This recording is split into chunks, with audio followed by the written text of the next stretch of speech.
Takže tohle je StreamYard, kterým se dělají živý vysílání.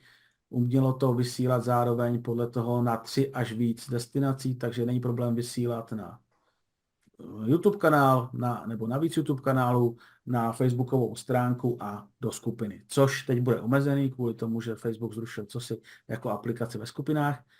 Takže teď, co my potřebujeme udělat, je, že Facebook má samostatný prostředí pro vytvoření živáků.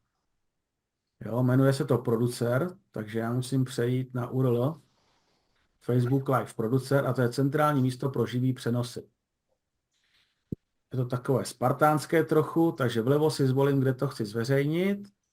Tady vidím, jestli chci zahájit vysílání přímo živák, anebo vytvořit událost a dole uvidím, co je živě nebo naplánováno. Takže když já si tady zvolím svoji skupinu, takže dám tady sdílet ve skupině a teďka tady budou všechny skupiny. Já si tady musím dát třeba, musím si nějakou najít, kam budu vysílat. Třeba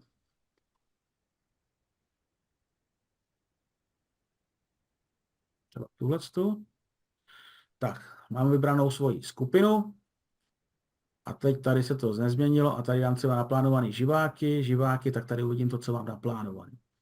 Takže když chci začít, tak vyberu si skupinu, když chci do skupiny, vytvořím událost se živákem, takže vytvořím událost, dostanu se do prostředí vytváření události, můžu tady nahrát nějakou fotečku nebo použít něco, co je vybraného. Tak, nastavím tady datum, ty události dám tam název,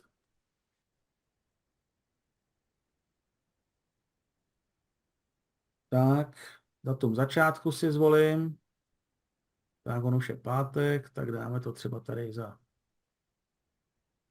10 minut, nevím, kolik tam je, tak, můžu si zvolit opakovou událost, to nepotřebujeme, tak dám další, tak v nastavení události tady je stream, ve streamu je tady streamovací klíč, takže ten si musím skopírovat a ten je pro každou tu událost jiný. Když budu vysílat do té skupiny nějak dlouhodobě, tak můžu použít trvalej streamovací klíč a nebude se mi to měnit. Proč? Je to dobrý, proč to není dobrý používat, jednoduchý. Když dělám hodně často vysílání, tak furt budu muset kopírovat ty nový klíče a zabere mi to čas. Takže si dám permanentní klíč a to ID se mi bude být furt stejný. To ID nikdy nikomu nezveřejňujte, nedávejte to nikde vidět, protože ten, kdo ho má, tak může za vaším jménem vysílat všude na Facebooku. Takže pozor na to. To streamovací klíč je něco jako údaje k vaší kreditní kartě. Jo? Mhm. Tak, jednorázově skopíruji si dám vytvořit událost. Událost se mi v ideálním případě naplánuje, což chviličku trvá, protože je to Facebook. Musí to zkontrolovat v Pákistánu, Indové. Teďka koukají na to, jestli je to v pořádku. Tak. A teďka můžu nastavit živé vysílání, protože potřebuji údaje pro můj streamovací software. Takže přepínám se z webkamery, protože takhle můžu vysílat jenom já osobně a z Facebooku takhle jako nevysílám z kamery. Já používám streamovací software, abych mohl sdílet kameru a tak. Takže kopíruji si streamovací klíč. Takže si vezmu ten streamovací klíč, uložím si ho do poznámkového bloku, dám pokročilá nastavení. Tady mám URL server, takže kopíruju adresu serveru, tu potřebuju taky. Jo, tahle adresa je pro všechny vysílání na Facebooku stejná. A tady vidím video, jestli se mi na to někdo připojil a vysílá to. Jo? Takže zůstanu tady na té obrazovce, přepnu se do StreamYardu, dám livestream, skip for now, anebo add new destination, tak já dám add new destination, dám custom MTMP, tady si dám ten můj server, dám tady streamovací klíč, který jsem si skopíroval, to jsou ty dvě hodnoty. A tady si pojmenu to vysílání, to byla skupina,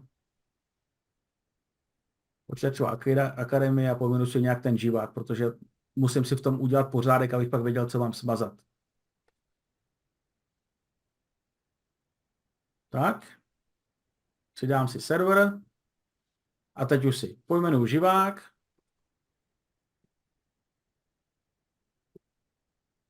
Tady vyberu, že vysílám sem. Create livestream. Vytvoří se mi živák. Přecházím do studia. Teďka já musím tady vypnout kameru na Zoomu, takže ze Zoomu zmizím, abych tady mohl používat. Jo, takže tady je vidět. Přejdu do studia. Přidám se do vysílání a teď dám tady Go Live. Ready, Go Live. Tak tady v produceru by se měl za chviličku objevit to, co by tam posílá StreamYard. Yes, už to tam jde. Jo?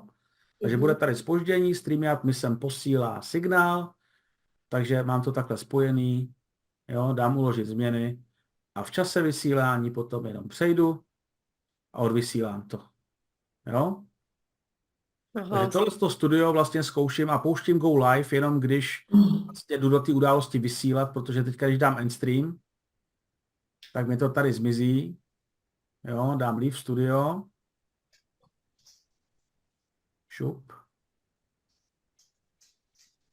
Jo, tady v tom produceru, když přijdu, tak zase je vidět, že v real timeu se tam nic neposílá. Jo, takže to jediné, co je potřeba si pohlídat, je v čase toho vysílání, nebo předtím si založit ten livestream, dát tam odvysílat do toho, pojmenovat si to, čekat a v tom čase toho vysílání, kdy se tam nastavil 0010, to prostě zapnout a dát Go Live, jak se dávalo předtím. A to je celý. Můžeš používat StreamYard, můžeš používat Zoom tak jako předtím, jenom tam musíš strčit ten klíč, kde vlastně ten zařízení vysílá na Facebook, na tuto adresu a Facebook to bere a distribuje to lidem.